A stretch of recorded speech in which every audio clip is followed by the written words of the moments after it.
What's up, family? Gerald the Bossman here. You're tuned into the Bossman Show on AM 1010, AM 1430, 1055 The King. Let the King out at 105theking.com and the Bossman Show at bossmanshow.com. Hit me up on Instagram, the Bossman Show, Twitter at Bossman Show, and Facebook, Bossman Show. It's the Bossman on your radio. Listen to the Bossman Show with your host, JR, Saturdays at 9 a.m. right here on AM 1010, The King. What's up, good people? BetOnline is your number one source for all your betting needs. The latest odds, lines, and matchup reports for baseball, boxing, golf, and more. BetOnline continues to be the fastest and easiest way to place your wagers, including live betting and your favorite casino and card games available to play right from your phone. Head to the website or use your mobile device to sign up today and get in on the action. Remember to use your promo code BELIEVE, B-L-E-A-V, for your 50% welcome bonus on your first deposit. BetOnline, where the game starts. BS3 Network, changing the way you watch TV. Yes, BS3 Network, changing the way you watch TV, covering content and hot topics from A to Z, sports, music, society and culture, movie reviews, you name it, we have it. Check it out on bs3network.com or check us out on Roku, BS3 TV on Roku, as well as check out your favorite podcast on all podcast platforms or Spreaker.com/BS3 Network. You are now tuned to BS3 Network.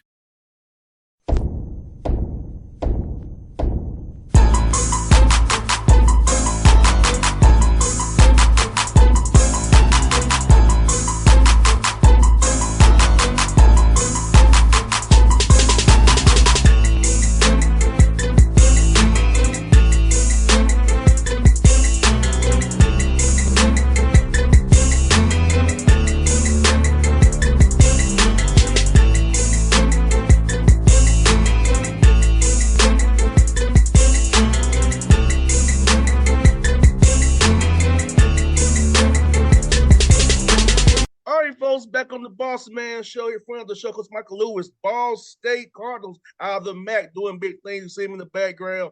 See you, brother. How you doing, man? I'm doing well, man. How are you doing? Man, I'm great, man. Basketball is here. And once more, you guys start practice this week, man. So it's that time of year. It's honest, man. It seems like it never stops anymore, man. It's year round. Man, no doubt. It's for you. How's it feel heading to year two now after the first year there? How's it feel going to year two now, kind of getting your feet wet even more at Ball State? Yeah, I feel, I feel like I got my feet underneath me a little bit more, a little bit better prepared for the start of practice. And I think, I feel like I was as prepared as anybody was, to take over a head coaching position. Like they all say, until you get in that chair, you don't truly understand. And, you learn a lot I think each year probably you coach, you learn a ton, especially that first year as a head coach. And, you learn so much from the players that you get an opportunity to work with. And then, being in our situation here at Ball State and just trying to navigate kind of what college basketball is, right now is very different than what it was 5 years ago.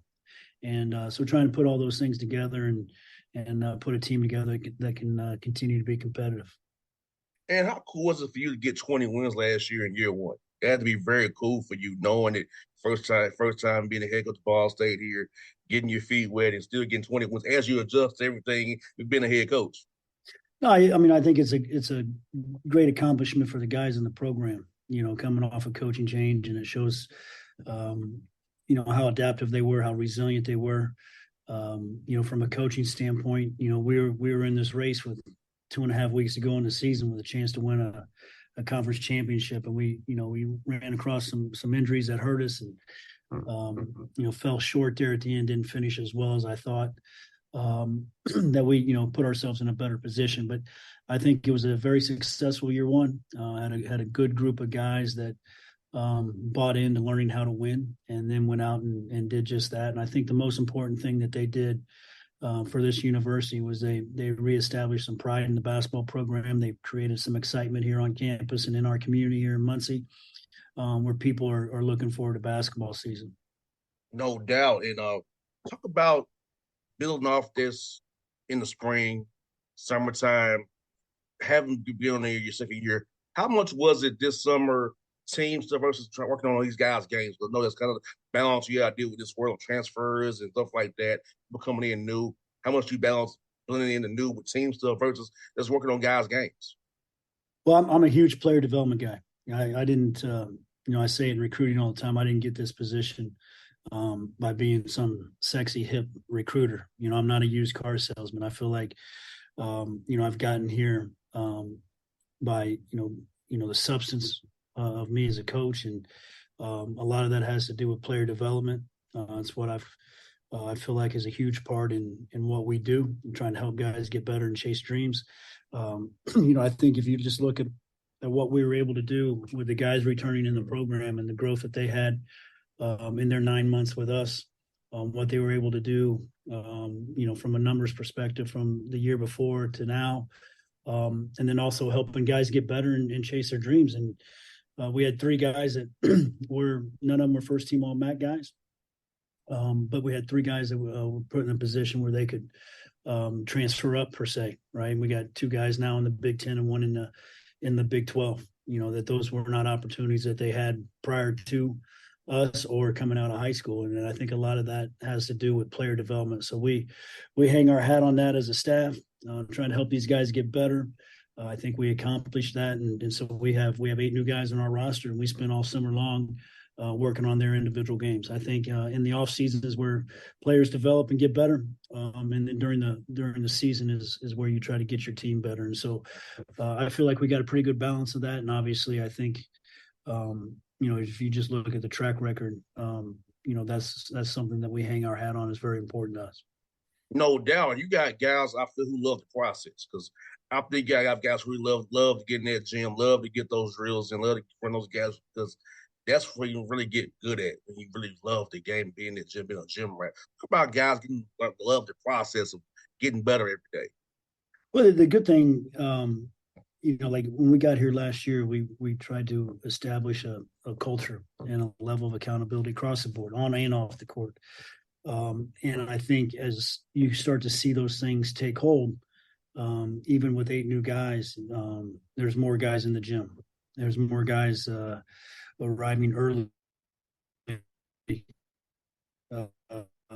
workouts, to weights, more guys to post practice to work on things. And so you start to see that culture and that atmosphere take hold, which is growth in a program, and something that if we're going to achieve the things that we ultimately want to achieve here at Ball State, something that has to continue. And so, we've got, some of it might be some youthfulness. We got 5 freshmen. They don't know any different. They're just excited to be here. And we haven't had any adversity, haven't lost any games, nobody's starting, nobody's not starting, nobody's playing more than the next guy. And so it's easy right now.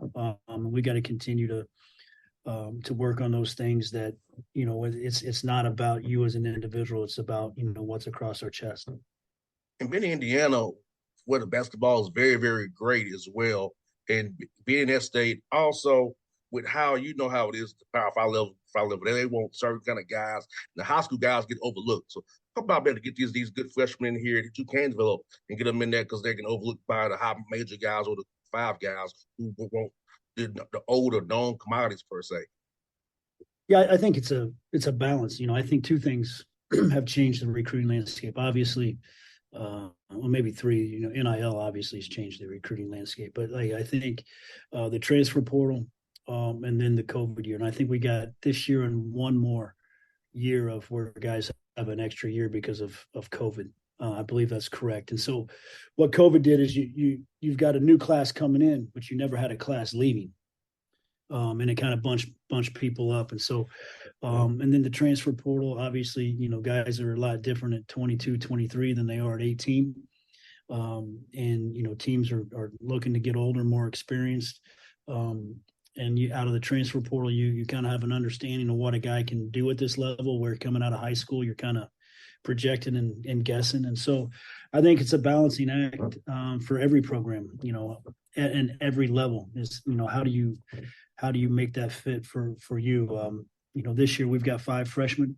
Those guys will become sophomores. Hopefully we can, through our player development, help those guys get better as the year goes on, where they're, producing at a level that they can compete at the end of the season. But, I'm happy with the young guys that we got. I think we got some quality transfers. It's just getting those pieces to fit together and then ultimately going out there and competing. 100%. And let me ask you this. How was it trying to schedule games this year with you being so good last year? How tough was it this year? How to get people to want to play you or come to Muncie and play you? Well, I think scheduling in general is extremely difficult. It's a lot more complicated than what the average person would think. It's not like I just call you up and like, hey man, you want to hoop on December 10th? And you're like, yeah, sure. There's a lot more that goes into it.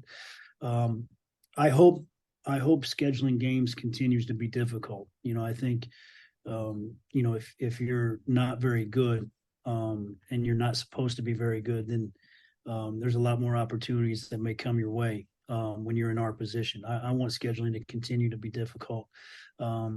It's difficult for us here at Ball State for a couple of reasons. I think it's difficult for our league in general, quite frankly, across the MAC, because we have such a discrepancy from a resource standpoint, from the top to the bottom. You have some top teams in our league that have money at their disposal to buy home games, which is key. When you're winning 2/3 of the home games in college basketball, you want home games.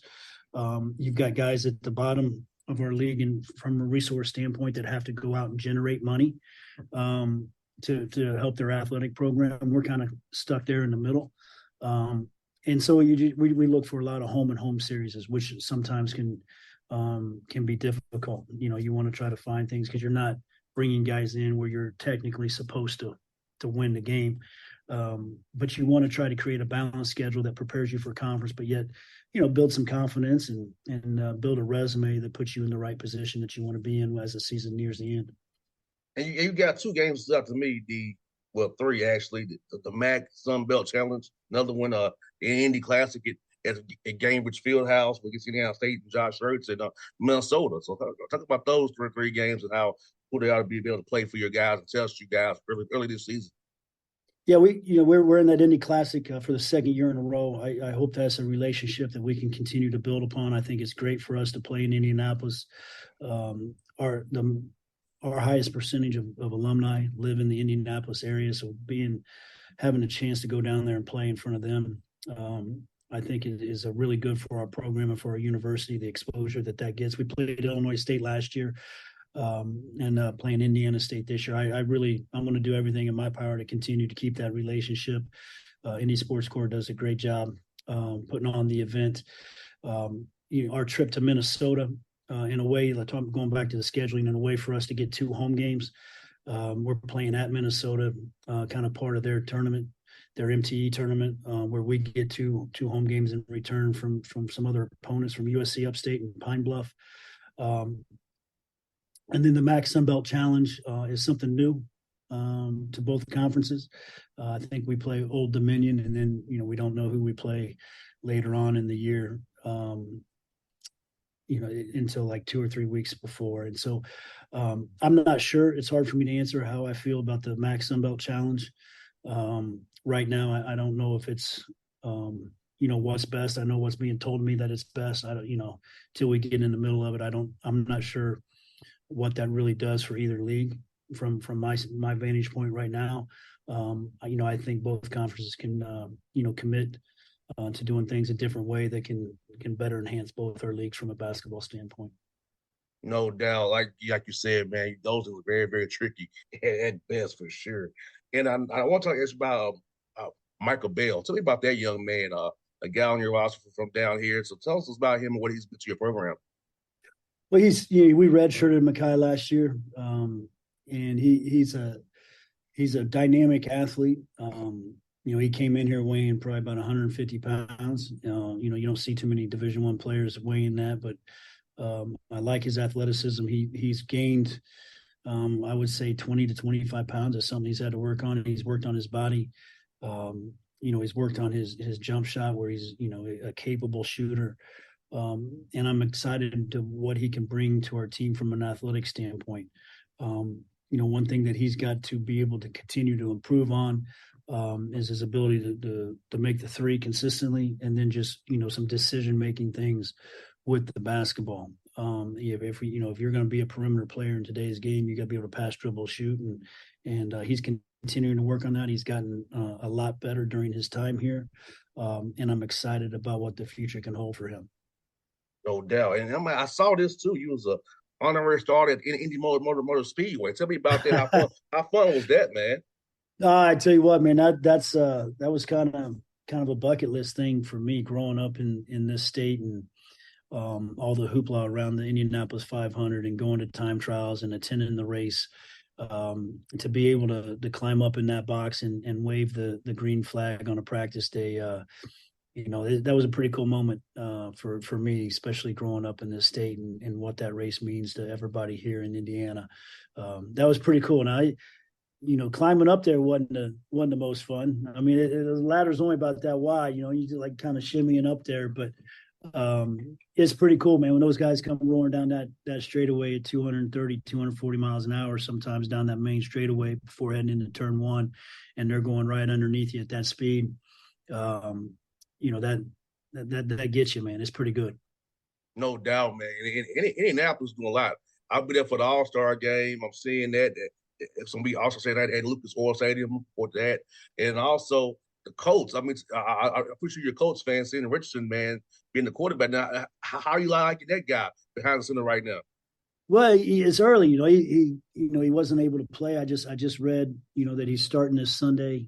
I think, growing up during the time that I've grown up here, you as a Colts fan, it was difficult early. Then obviously things got rolling when Peyton was around, and you had some harder times now. But we're 2-1. I kind of like I had a tough road win last week.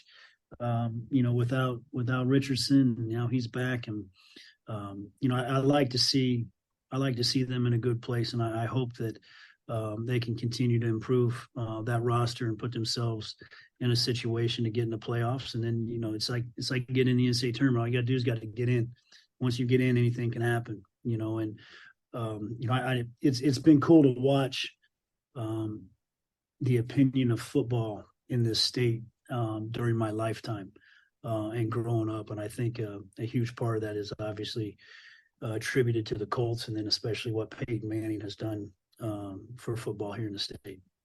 I'm looking forward to seeing the Colts. I'll see them on the November 5th at Carolina, Christmas Eve in Atlanta. So I'll see them twice close to home. So I'm looking forward to seeing what you guys do. Hopefully you're in the thick of that playoff race in the NFC South. I feel the AFC South is very wide open. Tennessee's not world beating nobody. No, it's Jacksonville. Houston is what Houston is. So if you all keep it up, man, just play the right way, get Shaq Leonard and those guys going, Zaire going on defense. Hey, keep it close. Think you can get some things done, brother.